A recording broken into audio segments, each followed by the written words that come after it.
রব্বুল আলামিন বলেন, তাহা মা আনজালনা আলাইকাল কুরআনা লিতাশকা। হাবিব, এই কোরআন আমি আপনার উপরে এজন্য পাঠাই নাই যে কোরআন পেয়ে আপনি ভাগ্যাহত হয়ে যাবেন, ভাগ্য বিপর্যস্ত হয়ে যাবেন, এজন্য কোরআন পাঠাই নাই। কেন পাঠালাম?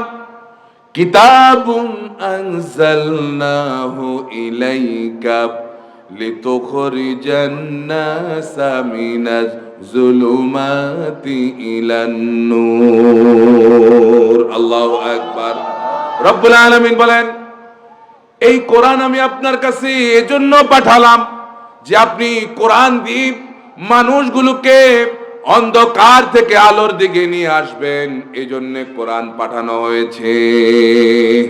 এবার বলেন, ৫৪ বছর আমরা ছিলাম অন্ধকারে, ঠিক কিনা? এবার কি আলোতে আসতে চাই? চাই। তাহলে কোরআন হলো আলো। কোরআন দিয়ে ব্যক্তি চললে ব্যক্তি সম্মানিত হবে, কোরআন দিয়ে পরিবার চললে পরিবার সম্মানিত হবে, কোরআন দিয়ে দেশ চললে দেশেও শান্তি চলে আসবে ইনশাআল্লাহ। আমরা সবাই চাই। আল্লাহ কবুল করে বলে আমিন, বলে আমিন। প্রিয় ভাইরা আমার, তাহলে আমি আজকে কোরআন থেকে কথা শোনাবো ইনশাআল্লাহ। আল্লাহ যেন তৌফিক দান করে। ভূমিকার দীর্ঘায়িত করতে চাই না, শুরুতে আপনাদেরকে একটা প্রশ্ন করতে চাই।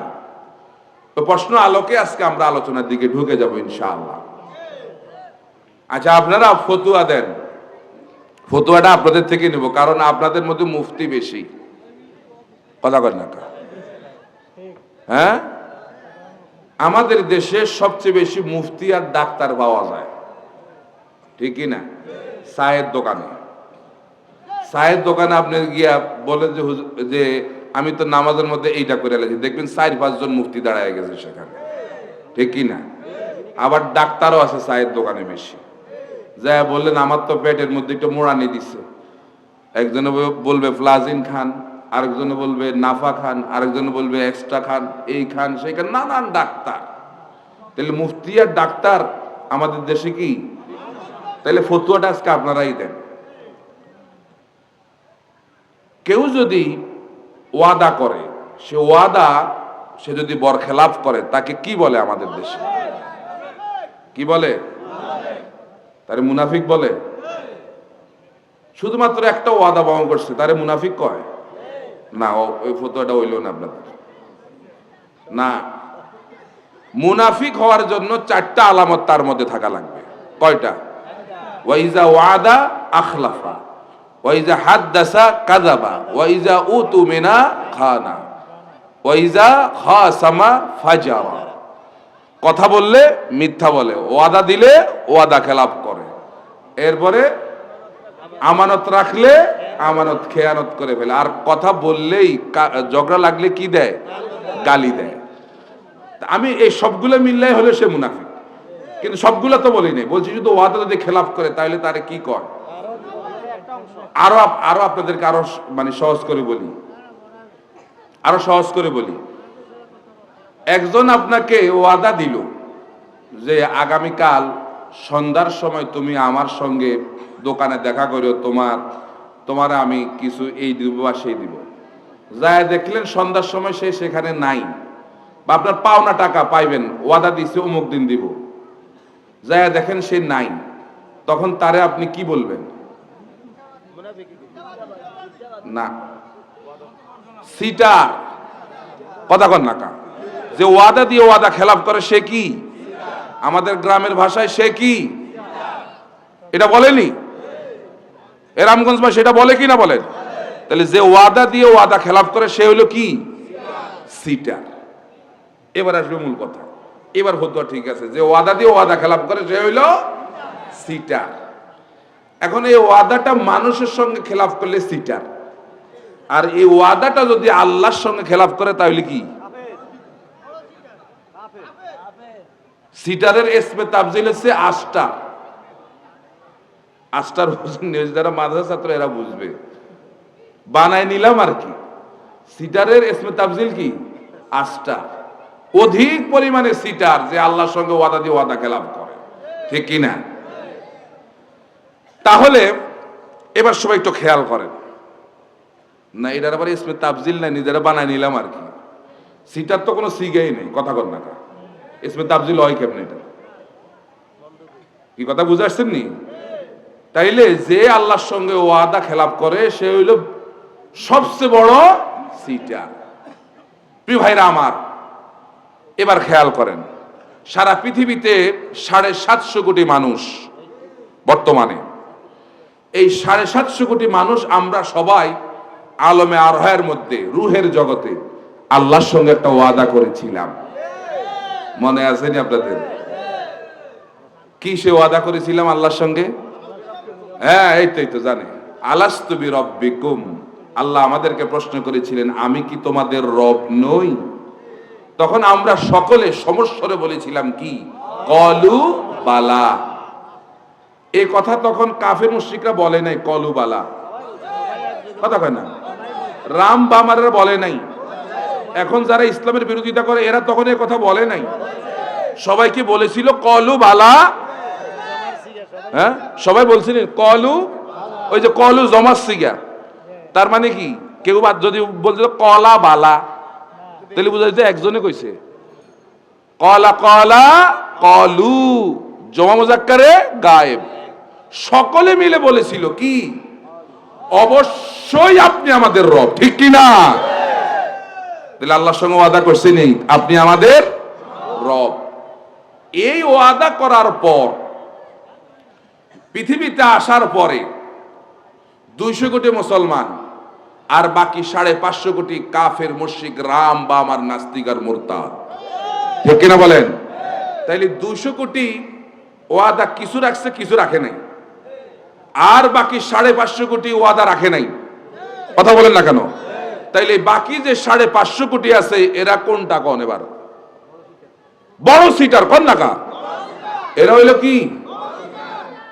আর বাকি যে 200 কোটি আছে এর মধ্যে বাংলাদেশে কয় কোটি? 18 কোটি, 16 কোটি বাংলাদেশে মুসলমান। 18 কোটি মানুষ, এর মধ্যে 16 কোটি হইল কি? মুসলমান। 90 ভাগ মুসলমান।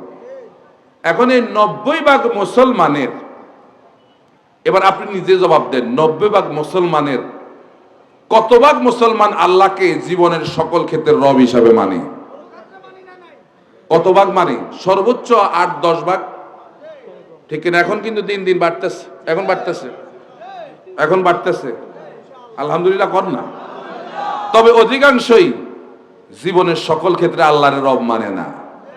এবার আসুন, আল্লাহকে রব মানার অর্থ কি? আল্লাহকে রব মানার অর্থ হলো সকল ক্ষেত্রে জীবনের আল্লাহর হুকুম মানা, ঠিক কি না? আল্লাহর দেওয়া কোরআন অনুযায়ী, শরিয়া অনুযায়ী জীবন পরিচালনা করার অর্থই হচ্ছে আল্লাহকে রব মানা। তাহলে যারা নামাজ, রোজা, হজ, যাকাতে আল্লাহরে মানে, কিন্তু রাজনীতিতে যারা আল্লাহর হুকুম মানে না, তাহলে তারা কি আল্লাহর রব মেনেছে? তাহলে তারা কি?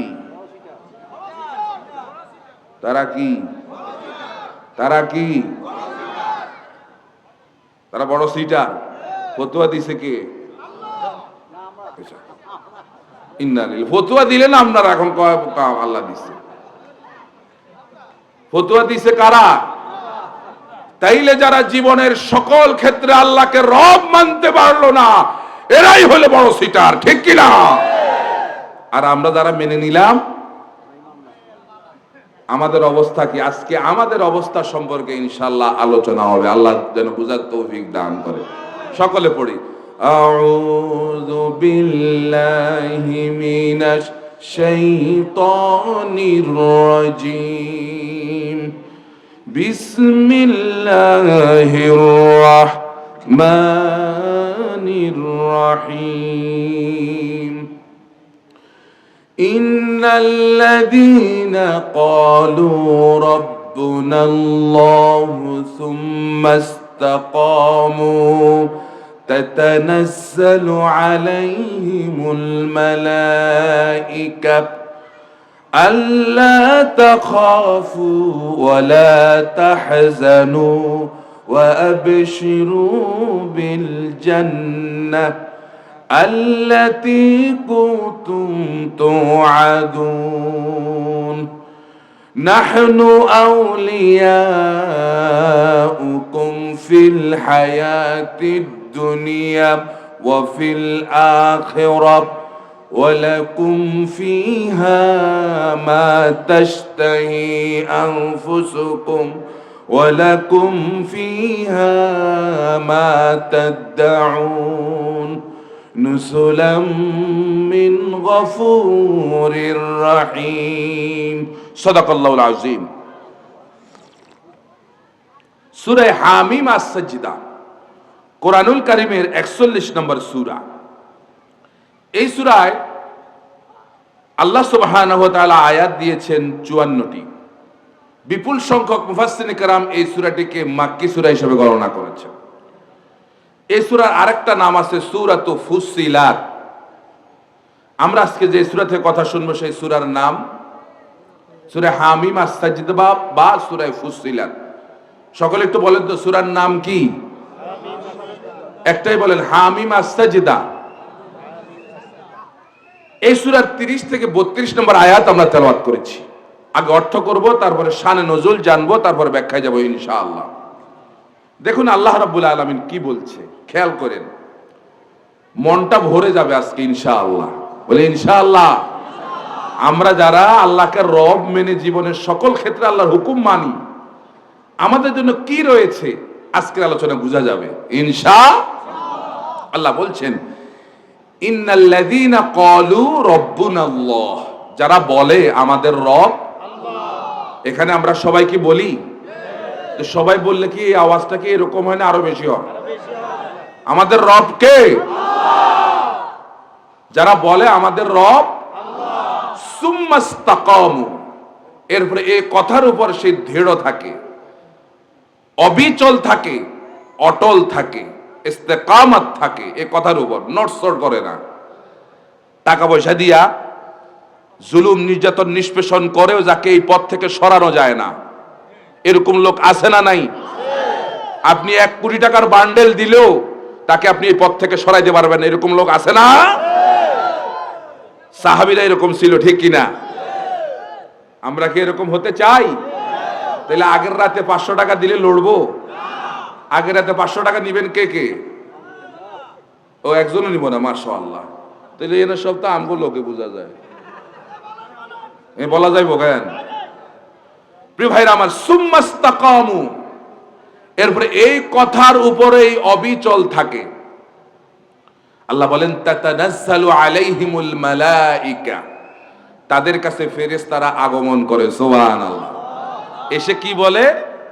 আল্লাহ তাখাফু, দুনিয়ার জীবনে তোমাদের কোনো ভয়, ওয়ালা তাহজানু, আর পরকালে তোমাদের কোনো টেনশন নাই। শুধু কি এই? এরপরের কথা, ওয়া আবশিরু বিল জান্নাহ, তোমরা জান্নাতের সুসংবাদ গ্রহণ করো।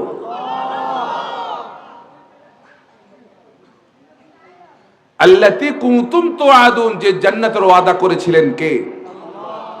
এরপর তারা আরো বলেন নাহনু আউলিয়াউকুম ফিল হায়াতিদ দুনিয়া ওয়া ফিল আখিরা, আমরা দুনিয়া এবং আখিরাতে তোমাদের অভিভাবক, বন্ধু। ওয়ালাকুম ফিহা মা তাশতাহি আনফুসুকুম ওয়ালাকুম ফিহা মা তাদউন, সেখানে তোমরা যা চাবে তাই তোমরা সেখানে পেয়ে যাবে। সুবহানাল্লাহ। নুজুলাম মিন গফুরির রহিম, এটা হচ্ছে মহান ক্ষমাশীল আল্লাহর পক্ষ থেকে তোমাদের জন্য মেহমানদারি। সুবহানাল্লাহ। তাহলে এ হলো তেলাওয়াতকৃত আয়াতের সরল তরজমা। আমরা ব্যাখ্যায় চলে যাব। ব্যাখ্যায় যাওয়ার আগে কোন আয়াত বুঝতে হলে তার শানে নজুল জানা লাগে। আরবিতে বলে শানে নজুল, ইংরেজিতে বলে ব্যাকগ্রাউন্ড, বাংলায় বলে প্রেক্ষাপট। তাহলে এই আয়াতের শানে নজুল হচ্ছে বিশ্বনবী মুহাম্মদুর রাসূলুল্লাহ সাল্লাল্লাহু আলাইহি ওয়াসাল্লাম মক্কায় যখন দাওয়াত দেওয়া শুরু করলেন কোরআন নাজিল হওয়ার পর, যে মুহাম্মদ সাল্লাল্লাহু আলাইহি সাল্লাম 40 বছর পর্যন্ত তাদের কাছে আল আমিন উপাধি পাইছে। আজকে আর তারা রসুলকে আগের মতো আর ভালো জানে, আজকে আর আল আমিন বলে, কারণ তারা বুঝতে পেরেছে যে মোহাম্মদকে যদি আমরা এখন মেনে নেই তাহলে আমাদের আর চেয়ার, আমাদের আর ক্ষমতা থাকে না। এই জন্য তারা আলেম ওলামা হুজুরদেরকে এরা মসজিদে আর মাদ্রাসায় চায়, কিন্তু আলেম ওলামারা সমাজে আসুক, রাষ্ট্রীয় ক্ষমতায় আসুক, এরা এটা চায় না। ঠিক কিনা বলেন? কারণ এরাও জানে যে আলেম ওলামারা জায়গা মতো বসতে পারলে বড় বড় বোতল আর খাওয়া যাবে না, মানুষের হক নষ্ট করা যাবে না। ঠিক কিনা?